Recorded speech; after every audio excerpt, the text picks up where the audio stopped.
just always have to be about you. Welcome y bienvenidos to this episode of Love Learning You. I am your hostess, and I'm also trying to make sure I don't have echo turned on my microphone. I'm your hostess, Justine Gonzalez. And if you've been here for a minute, you know that we went through a branding change about a year and a half, 2 years ago. And we used to be called Cultural Capacity. And now, after the past couple of years, I've gotten the chance to interview some really, really amazing individuals. And I am actually in the process of putting together a highlights video so that you all have a complete compilation of just some really great nuggets of wisdom, some compilation reels, so to speak, of different guests from all around the world from the past 2 years. Kind of went into this spree of jumping full feet first in. I am the type of person who, if you've studied human design at all, you might know us as manifesting generators in the world of the astrological zodiacs. Some people have often coined Virgos, which I happen to be one, as the sign that does too much perpetually.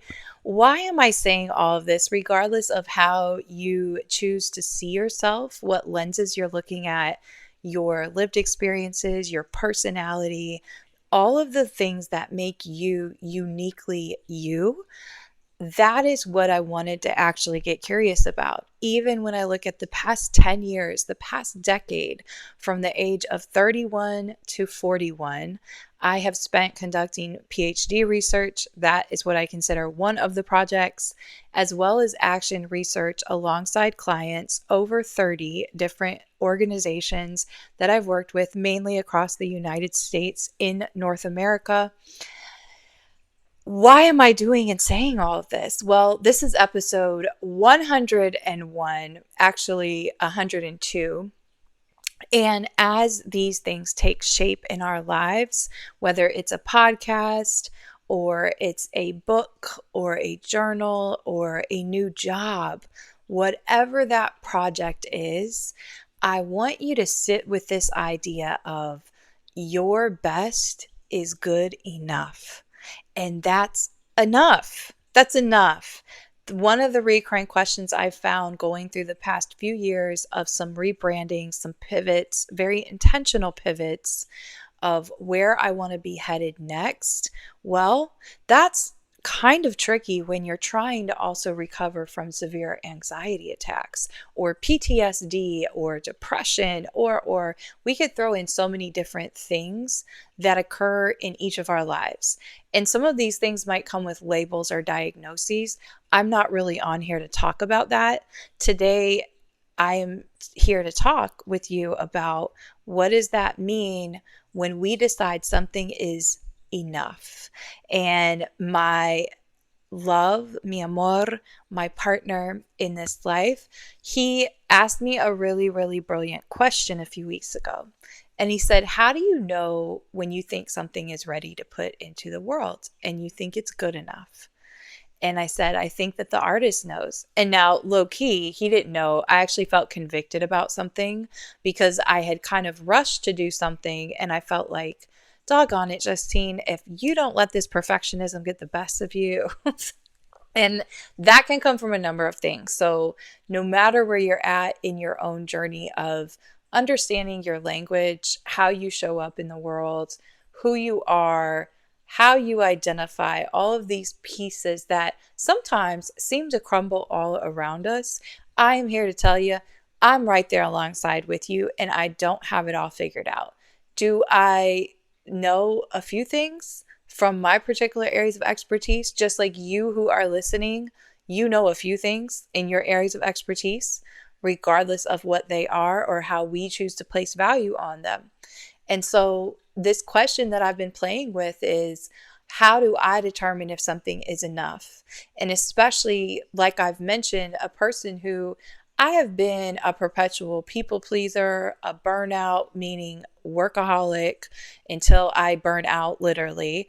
Part of this, I think, is conditioned often in the K-12 profession. It is part of how our profession is conditioned, specifically in a colonized, colonial American, North American, United States mindset. And that is the lens that I'm coming from today. I am speaking with you, and that's a lot of where my lens has been, even though I also have a global lens in many ways. When I have guests on this show and when I have through the years, you've seen that it has often been long format. And part of this has been I never want to hold back on the bumps and bruises along the way. I know I've already looked back at content through the years. I know there's things that I can't stand and I go, oh, I want to take it down. That's so cringe. I don't like it. And I do not. Why? Because I want my life to be a living testimony as an entrepreneur and as a teacher. Meaning, I don't personally have any qualms about people seeing my evolution story and parts of that evolution story that I choose to share as a writer, as a producer. And sometimes that might be I'm producing beats because that's what feels good to me in that moment in my brain. Other times I might be producing a really complex dashboard that can automate some tasks for my superintendent clients. Whatever the things are, or the inputs, so to speak, that I'm working on, the reason that I even shifted the branding of this podcast and the YouTube channel was not just shifts in my business endeavors, it has been shifts within me. And so, because our brands and our businesses and how we show up in the world, our careers, and you might think, well, I don't have a personal brand. Yes, you do. Your personal brand just might be, oh, I work for this company. I'm okay with working for this company. And actually, I like this company and I like wearing the hoodies they give me, or whatever those things are when you think of branding, because it isn't just hoodies, it isn't just stickers, it isn't just a logo. These are the things that I started to get very curious about in my own journey because I started outsourcing things about myself that I did not love. Let me say that one more time, but in a different way. I worked very closely with a few people that I knew pretty well, and those were the people who I was having help me do some content production. But all the while this is happening, I'm going through a lot of shifts and changes personally. I'm going through a dark night of the soul in a lot of ways after my mom passes in 2022. So I'm looking at now speaking with you here and also documenting a lot of this journey the past 3 years that were heavily laden with grief and anxiety and all of the things that I will never probably speak about publicly because they were very painful to experience. And they involve mental, emotional, spiritual, physical, different types of breaking through bondage. And I'm more interested in talking about how we have these victories and how I share the solutions to these breakthroughs, because some of these breakthroughs have been 8 to 10 years in the making in my own life, as I've also been charting and researching these same exact mechanisms within the work that I do of cultural psychology research. So because I believe in being a multidimensional being and that we are designed to be multidimensional beings, meaning you're not just this title or category. You're not just this racial or ethnic identification because this human construct said it be so. I am more interested in getting underneath all of the layers that each of us in our world, which has been very intentionally designed in the current systems and structures, I'm interested in peeling back all of those layers. I think of systems and structures like an onion, but then also an onion that's buried very deep within a lot of layers of earth and soil. And when I'm giving you this visual, it is because there are so many pieces to each of our energetic fields and who we are designed to be in our lives. And we fail to tap in to a large percentage of the innate gifts, talents, and abilities that each of us possess. So I'm more interested in continuously peeling those layers back because there have been many times in my life when I have deeply wanted to love myself and I haven't known how to first know myself deeply, connect with myself deeply, and not disassociate, mainly in the embodiment of my body, not disassociate but also to understand and deeply love and accept myself. So, part of the reason that I even shifted the branding of this very podcast to Love Learning You is that I want to embody where and how I am serving. I have this thing about how I'm wired. I mentioned it at the start of this podcast, and I will close with the same thing. I have spent and devoted a lot of my life to unpacking aspects of myself, whether that is through personality assessments, getting those same certifications myself because I so much gravitated towards these things. I'm understanding numerology, astrological birth charts, what else? Human design, classic disc profiles, Myers-Briggs. And the reality is I have been intrigued by this stuff since I was a kid. Not gonna lie to you. And I was raised in a fundamentalist, westernized Christian home, mainly in Baptist and evangelical denominations. But because of that upbringing and the rigidity of the religious aspects, music and literature were such a big part of our lives, though. And so, in my upbringing in particular, and you will have to do this maybe soul searching within your own journey and your own story. Why are you passionate about the things that you're passionate about? And I have this thing about wanting to be immersed in that culture because I had that privilege of being around both of my parents' cultures, and they were quite different when I was growing up. So I will link maybe a past episode. There's many episodes where I talk more intricately about why I wanted to not only look at my DNA, but look at personality, all these things. The reason I talk about them is because they're a roadmap for really reconnecting with your inner compass. And I was designing and have been designing this for myself as a third culture kid, born and raised in the Midwest, United States, North America, and now have traveled, have acquired certifications and degrees, but I'm returning to myself and the things that I was very passionate about as a kid that I would be told. And the reason I'm giving caveats a little bit about my belief systems growing up and the ones that were told to me or programmed onto me were ones that were not very allowing and accepting of anything outside of that very rigid belief system or structure. So I spent a lot of time asking questions and examining and exploring pathways until I could travel when I got older, when I moved out on my own. I did this through books, and I did this through watching documentaries and PBS. I watched a lot of PBS as a kid, adult and children's programming, all of it. And I would start to connect the dots on things I want to explore, even though, so behind the scenes, I'm getting shut down, right? I'm secretly reading horoscopes in the newspaper because I'm not supposed to, because they're evil and demonic. But I'm also studying the Bible and reading the Bible and memorizing significant portions of the Bible, partly because I was made to, partly because I truly believed and had connections with Jesus from a young age where I did not doubt that Jesus was my best friend and absolutely loved me. So these are just little tidbits of my story and pieces of my story because I think that each of our stories is so powerful, and it's the actual exact roadmap with the guide for unlocking how you reconnect with your inner compass. Plain and simple.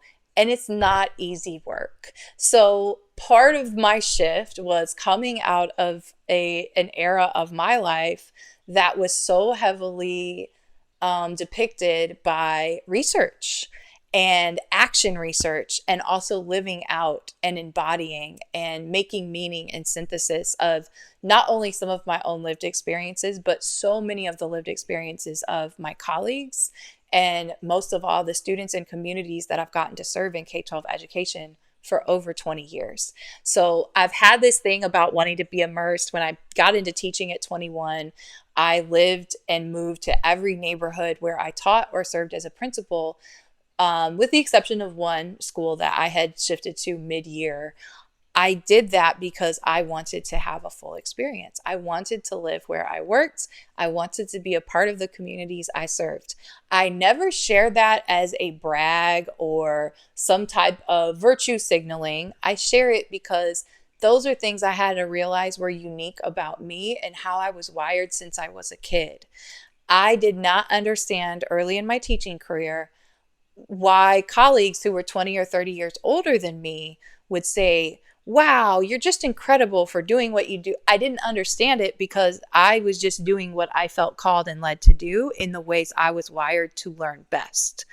And so, what I would start to realize it being in education, public education primarily, but just understanding a lot about the education sector and all of these systems that we're part of and we're born into, is that systems and structures, and going back to this image of the onion, the systems, and think of the structures as the environment itself. So an entire backyard of an acre. That's a pretty decent amount of land, 1 acre of land.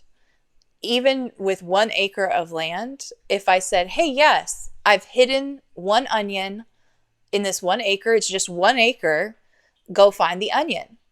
The structures that have been built in our society and human civilizations and society for about the past 5,000-6,000 years in general, we'll call it a couple thousand, okay? But some thousands of years have been patriarchal in nature, they've been hierarchical in nature, and they've been oppressive in nature, meaning they are systems designed to flow into a small group or centralized force versus radiating out our gifts and talents. They are to serve specific structures, such as capitalism, what makes capital move, such as patriarchy, what keeps patriarchal power. Whatever the fill in the blank thing is, we see this then showing up in other ways, shapes, and forms with any construct that has labels by which we have identifiers. And because then we have value and worth tied to those identifiers and how we identify, such as our skin color, such as our tribal delineation, such as our languages, etc., these layers make it very confusing. So those are structures. So we're still going back to this 1 acre of land where I hid this one onion. So if our job is to peel back the layers of the onion and we're inside that onion, that's who we really are. We're born into this world. Some of those layers come onto the onion because of protection, and those things are safety for us. Other things help us feel like we belong and like we're a whole being. So again, envision this whole onion, this one onion. So that's us, each of our souls, each of our beings. And when we're on this soul journey in our life and we're learning lessons, we're encountering our blessings, we're understanding the opportunities we're presented, and we understand that we have free will. Sometimes our structures surrounding us are so encapsulated, we have forgotten that. And so I quote this quote a lot from Bob Marley: emancipate yourselves from mental slavery. The past, if you look at 500 to 800 years specifically, and if you specifically then look in United States, North America, the past 450 or so years, those structures just build up and build up. And then we have lies and distortions encased in those. So go back to this 1 acre plot of land, and I've hidden one onion. You're that soul. You're trying to peel back those layers that you've put on as just solely protection, just to protect your essence, your scent, your flavor, everything about you, that onion that makes it pop, that makes it special. Pretend that's you, your soul, right? And you have these layers and the skin and all that peeling because you were brought into these systems. So that creates your systems, and your belief system are the peels of the onion, the layers of your onion that are you. The structures are the things I named, like our governmental structures, things that that kind of make work and purpose and the current society, those industrial complex, so to speak, and why so many of us are addicted to working or addicted to money and or capital, and we're not really certain why, We're even maybe purchasing some of the things we are. This has now been conflated with tech algorithms and those systems. So you're layering all of these structures, and it's no different than if, again, I did not tell you how deep I buried that onion in the yard, that 1 acre of land. I didn't tell you all the layers of sediment and rock you'd have to go through. I didn't give you any indication where. That's then what you're being birthed into.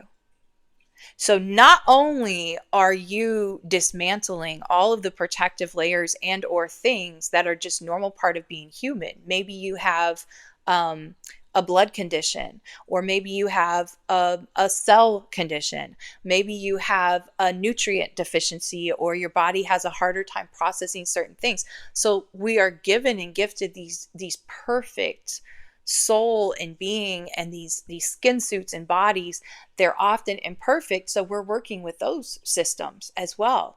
The structures around us, right, that encapsulate us, whether that's the energy grids for electricity and how those things are brought into the world, the fuels that move our cars, the fuels that literally provide juice for our computers.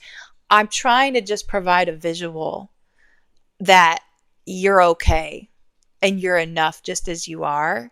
And if you feel enclosed and imprisoned or encapsulated, like I'm trying to get out, I'm trying to find me in there, that's why. We've got all of these structures. We get through one and go, oh my goodness, what? Well, no, that's not truth. Why did I think that? Well, why did my government tell me that? And maybe you do it with a religion. Maybe you do it with school. Whatever these institutions are that are birthed out of these structures that encase us into these modes of thinking, it can be easy for us to then look at ourselves and we're the first ones that we beat up instead of saying, whoa, whoa, whoa, you're in there. What makes you go? So that same visual I'm giving you, and I don't know if it's a great visual, but it's the one that came to me. And it's because that is when we're getting to know another person, and even when we are getting to know ourselves in every chapter of our lives, after loss, after grief, after pivots, after world disasters, we evaluate, who am I? What am I? And then how do I love me and this being I am, this soul that I am, so that that love can spread into other people? Because when I do not know me and I do not love me, let alone accept me, I am very, very limited in what I'm willing and able to spill over for other people. So I say this coming from a place of being right there with you in this roller coaster we call life, to let you know that I am not going anywhere, and Love Learning You is a channel and podcast that is here to stay. We are in fact just getting started.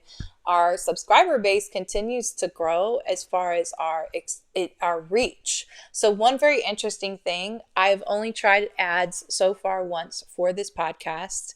I do not know when I will try them again. It's definitely something that I have pondered the best approach for attracting the right audience and the most aligned.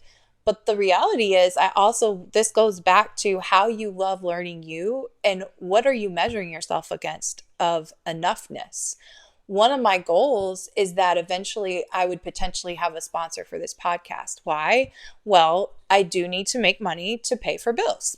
Okay, very logical pathway. One of the things that I want to be careful about is I do not ever want to be sponsored or endorse something that I don't fully utilize and or haven't experienced growth from myself. That's really important to me, just as a consumer and also as a person who produces content and produces digital products, digital courses, etc. I want to make sure that I'm contributing value and that we aren't just junking up people's brains and feeds with all of the junk that we have definitely seen give rise to scammers and influencer culture through the past decade in particular, especially after the pandemic. So all of this to say, I'm just really, really grateful that you're here, that I'm here, and we are going to keep figuring this out together. and we're going to continue to get compassionately curious. So you can expect that there will be some segment changes, some pivots to our focus areas, to how we interact with and compile our guest interviews. Yes, I still have some in the queue, Dr. Linda Hodges and Dr. Brett Comer. Yes, yes, yes. So I'm excited. And also, you can hear it feels very messy to me, a person who is used to feeling like they had perceived control in a lot of ways. The reason I wanted to share from the heart in this solo episode is to just remind you that you're enough. And for me, even if it was through this podcast, learning like, well, I have reached my goal. My goal is that this is a global listenership. I don't care if it's only one listener in each of those countries. It's very easy to look at numbers and go and equate our value with that, because that's our whole monetary system. Kind of why I went into this long kind of rant a little bit in this episode, because we are part of this bigger system, and sometimes we forget that, and it's easy to go, oh my goodness, I've produced so many episodes and that's the only subscribers I have on this particular platform. Well, go through the layers. There are multiple platforms. There are multiple ways that people can consume content. And then I also have to remind myself again, what was your goal, Justine? Your goal is that you want to continue to be a global podcast. You're resonating globally with listeners. So that has been a goal of mine. It continues to be a goal of mine that we continue to grow steadily across multiple continents. And I see that happening. So thank you, listeners, subscribers. Take this as encouragement. Celebrate with me. Cheer me on. Share episodes. But also, most of all, I just want this to be a helpful place for you to continue loving, to learn yourself. And even if that means you get pissed off at a question I say or ask, or something I comment on in the episodes, or you get annoyed with earlier episodes where I just didn't have it together, it was way more rambly than it is even now, whatever, it is a journey. And we're each on a journey. Sometimes our paths cross, sometimes they don't, sometimes they intersect, sometimes we crash into each other, sometimes we pull up right next to each other, and it's the most divine, perfect experience. I'm thinking about even just driving on a road. When we don't take time to really stop and take it in, to examine within, we really miss a lot of living. And that is one thing that I'm never going to take for granted again, is just the pace and the peace that comes, the pace and the peace that are required to actually notice what we can be grateful for, to actually experience and embody joy. But when we are so rushing, and I know this is true for me, when we're so rushing, we're so fixated on a goal, a lot of times we don't even know why we have the goal, or, oh, we just didn't get the numbers or whatever. We miss the best part, and that's the beauty of the growing and the blooming process. So here we are, full circle. Just keep envisioning that peace when you feel stuck and you feel like, well, I just had this breakthrough over here. Well, I thought I had dealt with this issue, whatever the thing is, because there's always things in our life. And those things can be, it's just how we look at how they rear their heads. It can be a good thing, a bad thing, if we choose to give it that value category. Or we can say, okay, this is what happened today. All right, I'm still standing. I'm able to move. I have a smile on my face. I have food in my belly. And you know what? We can't always all stay that all the time. So because of that, when we are present in each moment, we are faced with ourselves. And I got to tell you, I won't continue this here, but maybe for discussion in another podcast, it's something to ponder. For years, I could not meditate and I couldn't sit with just myself. And why was that? Because I didn't want to face myself. So often, anxiety is just it's a function of the cultures that we are birthed into often, and just trying to survive and actually make something of ourselves, if that makes sense. Meaning, okay, well, I need to have a job. Okay, well, I want to love my job if possible. So, no matter what changes and shifts you're facing today, please just hear this podcast episode as encouragement that it is one step at a time, one onion peel layer at a time, and you will be able to clearly see yourself. And then you will find, okay, let me just get through this soil. Okay, well, I'm not buried that deep into these systems. Let me get myself out. So I just keep envisioning this onion, and it's not actually even buried that deep in the ground. It's not that hard to find, but these structures, the earth around it, maybe the fencing that was built around it, and because there was not a lot of direction given of how to tap into reconnecting with oneself, right? You see where I go with this. I just picture us feeling that way often as humans, and then we beat ourselves up and go, well, I shouldn't feel that way. I have a job or I have money. So no matter where we find ourselves, we often shame or guilt ourselves for success, or we shame or guilt ourselves for not being successful. So either way, our world and our current structures have gotten us into quite the feedback loop within ourselves of shame, guilt, and fear. And if those three, you can identify where the majority of your shame, fear, and guilt come from in your life, and then use the antidotes of joy, peace, and patience, then we're going to start to be able to really smell the real you, the real onion, so to speak.